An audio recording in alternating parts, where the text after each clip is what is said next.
Hey there! So today we have another review, and this is a beer courtesy of Paulana USA, who actually distributes in White Plains. Paulana, Hacker-Pschorr, Fürstenberg, Fuller's, and Foodie. So a lot of brands out there. Thank you so much, guys, for sending this out. And this is Hacker-Pschorr Weisse beer. So German style Hefeweizen, now in cans. And this was canned. That was a year-long Best Buy, by the way. And this was canned about 3 months ago. So actually not quite fresh. And obviously pouring quite vigorously. A year-long Best Buy? Yeah. Year-long Best Buy. Interesting. It is Weiss beer. It's not that hoppy, so at least there's that. And it's in a can, too, so it's like issues of the bottle cap oxidation are less prevalent. So obviously with Hefeweizen, you have a lot of proteins in the beer, and then also tons and tons of carbonation, so we're building a huge head on there. Obviously a specific glass for that. Here we're just doing out of the standard glasses we review out of, so beer looks obviously like a New England IPA, right? Comes in a deep gold color, medium plus to full on almost murky haze, tiny to medium bubbled head, off white head, fluffy, huge head. Yeah, right? Yeah. See the aroma on this one. The head on this is bigger than my forehead. Yeah, what is that? Do you smell that? All I smell is like I'm afraid I'm gonna snort foam. Let's switch on. No, it's fine. Leave mine alone. Mine. I smell like. Do you smell oxidation? No. No. I smell something weird though. It's like Well, kinda. I don't know. Yeah. It's got a weird. It's like clove, right? Maybe. A little bit of light breadiness, like white wheat bread. Oh, like bread that's kind of like. Maybe, but there's like brown. I get brown bags. You know, like you get brown bags. Kinda, but you know, like when bread like starts to go sour. Does that make sense? Maybe. That's really tart kind of sourdough, maybe. No, like even white bread, when it starts to get a little bit on the older side, it starts to have like a slightly sour smell. That's supposed to sound about that. Ooh. Yeah.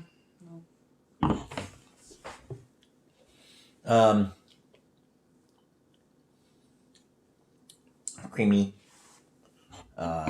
That kind of like wonderful kind of like light touch of like brioche kind of thing. Almost get a little bit of like citrusy, like marmalade thing. You get orange peel marmalade. Yeah. Yeah, I would say marmalade.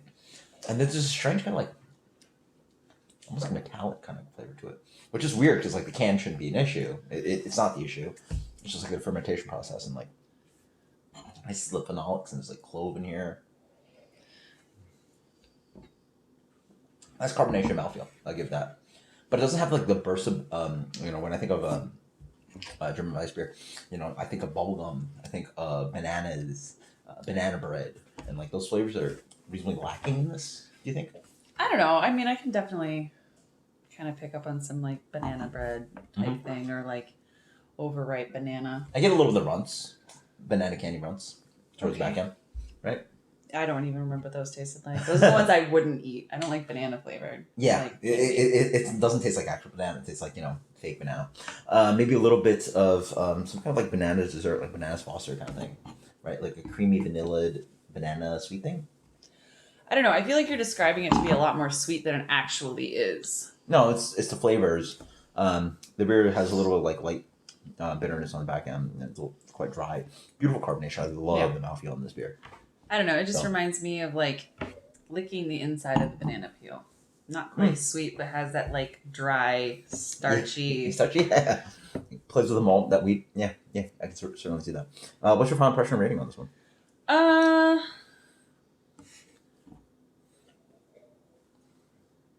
I don't know. Not really my style, so it's. Yeah, I can see that. I guess I don't know what it's supposed to taste like. You know what Hefeweizen tastes like? I know, but I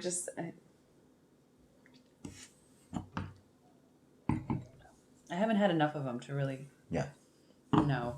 Yeah. So I guess with that being said, as a beer, despite the style, I don't really particularly find this to be like anything extraordinary. But I don't really find it to be bad either.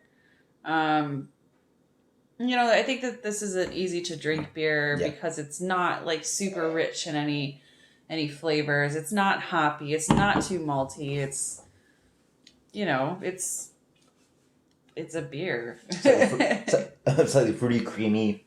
Yeah. Has mouthfeel. Rounded, has like a chew to it versus like a light lager that's very watery. So Yeah. As far as the rating goes, I mean, I'm not like completely blown away by this beer. Mm-hmm. That being said, I guess I'd give it like an 87. Cool. You know. This beer is a perplexing one for me. I'll start off by saying it's not my favorite style. There's so many things going for it. It's not a bad example of style. If anything, it is German execution to a great extent. The mouthfeel and the fluffiness and the carbonation on it is so tight. You know, if I wanted a perfect Hefeweizen, so much of that is spot on. Mouthfeel, carbonation, the malt.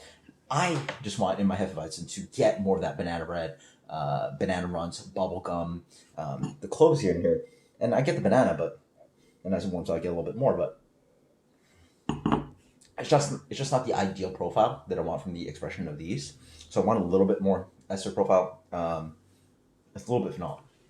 And so, it's missing one of the major components of what makes German Weiss beer so enjoyable. But also, one of the major parts of enjoying German Weiss beer is that creamy mouthfeel, the tons of wheat they have, the carbonation, the thickness of the beer. And that part is honed in. I mean, like, you like New England IPA, like, do you sort of get, like, where the carbonation and the malt and, like, like creaminess. the creaminess. Yeah, it that part just plays perfectly for me. So it's sort of like a give and take. And it's not a perfect flavor on the aromatics, perfect beer in the part of aromatics and profile, but it does it so well for the style on everything else that you want from the style. You know, a lot of American examples just aren't, fluffy and creamy, highly carbonated like this. And it's very surprising they can carbonate, in a can with this kind of volume of like carbonation. I mean, I can pour this and it'll probably create it's been open, so it'll create a nice head.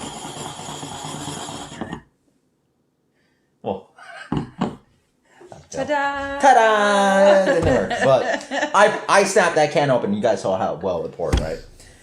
Et cetera, et cetera. This beer for me